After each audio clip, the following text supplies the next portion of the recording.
देखते हैं अब जो ममता बनर्जी फाइलें लेकर भागी है, क्या लगता है ऐसा क्या खजाना था उन फाइलों के अंदर जो इतना डर पैदा हो गया। और दूसरा महुआ मोइत्रा तो कह रही है ईडी ने डाका डाल दिया। ऐसा क्या ईडी जो सबसे सम्मानित जांच एजेंसी है उसको डाका डालने जैसा शब्द बोलना कितना उचित लगता है? देखिए, इनको पता है कि मतलब ईडी सीबीआई जांच कर रहा है, इसका मतलब कुछ तो उसमें है।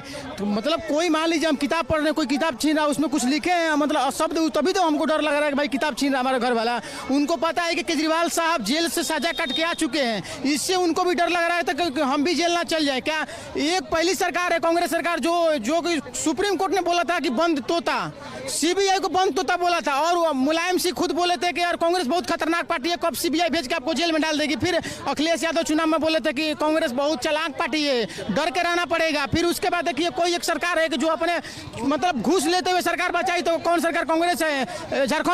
बिहार झारखंड मुक्त मोर्चा रिश्वत कांड। देखिए ईडी सीबीआई कोई पहली बार नहीं, बार बार लोगों को जेल में भेज चुका है। देखिए शिबू सोरेन 2006 में जल गई बीजेपी की सरकार ने, ममता कुलकर्णी 2011 में जल गई बीजेपी की सरकार नहीं थी, डीएमके पार्टी करुणानिधि की बेटी 2011 में जल गई बीजेपी की सरकार नहीं थी, डीएमके पार्टी के 2010 में लोगों जेल गए बीजेपी की सरकार नहीं थी, 1997 में प्रश्न उठता है बीजेपी की सरकार नहीं। तो चुनाव की टाइमिंग क्यों? जब बंगाल में चुनाव उसी समय अगर ईडी कार्रवाई करेगी, दिल्ली में चुनाव तो तब उसी समय केजरीवाल पे कार्रवाई होगी, तो ये प्रश्न उठता है ना कि केवल चुनाव के समय भ्रष्टाचार याद आता है क्या? 2013 में राहुल गांधी सोनिया गांधी पे एफआईआर हुआ था, 2014 में लोकसभा का चुनाव होता था, उस टाइम को ईडी सीबीआई छापा मारा था, नेशनल हेराल्ड घोटाला में चिट्ठा खुला था। मतलब देखिए आप जेल जाए तो मतलब बीजेपी पे थोपा लगाए, एक बार नहीं, पहली बार नहीं, बार बार। राजीव गांधी 1987 में एफआईआर, 1990 में केस दर्ज, बीजेपी की सरकार नहीं थी।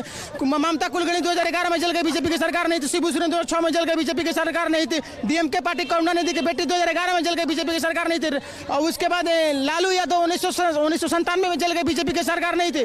राजीव गांधी 1987 में एफआईआर, 1990 में केस दर्ज, बीजेपी की सरकार नहीं थी।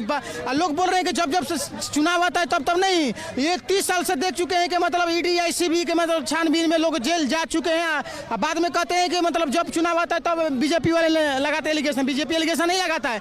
आप ऐसा कारनामा कर चुके, कौन ऐसा आदमी है जो फाइल से लेकर भागेगा? उसको पता है कि हमारा पूरा तुत्ता उसमें पड़ा है, पूरा पैसा उसमें फंडिंग पड़ा हुआ है, इसलिए फाइल लेकर भाग रही है। क्या लगता है कि अब चुनाव होंगे, अगर एसआईआर की प्रक्रिया भी चल रही है, क्या अगर एसआईआर पूरी तरीके से हो जाता है तो ममता की शासन को हिलाना वहां पर संभव हो पाएगा?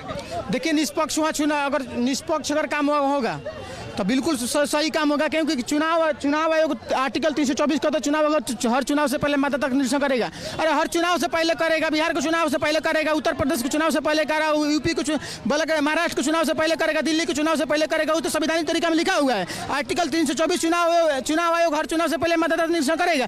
किसका करेगा? जो मान लीजिए हम 18 प्लस हो गया, हमारा नाम जोड़ेगा, जिसका जो मर चुके हैं उसका नाम काटेगा, जो पश्चिम बंगाल से दिल्ली, जो पश्चिम बंगाल से महाराष्ट्र, जो पश्चिम बंगाल से बिहार चलेंगे उसका नाम काटेगा। क्योंकि एसआईआर का मतलब होता है, एक शब्द में होता है उसका वोटर आईडी का शुद्धिकरण। इसका मतलब होता है कि एक आदमी का 5 वोटर आईडी नहीं हो सकता, 5 जगह वोट नहीं डाल सकता है। तो वही तो कार्य कर रहा था, दिक्कत क्या हो रहा है उसमें?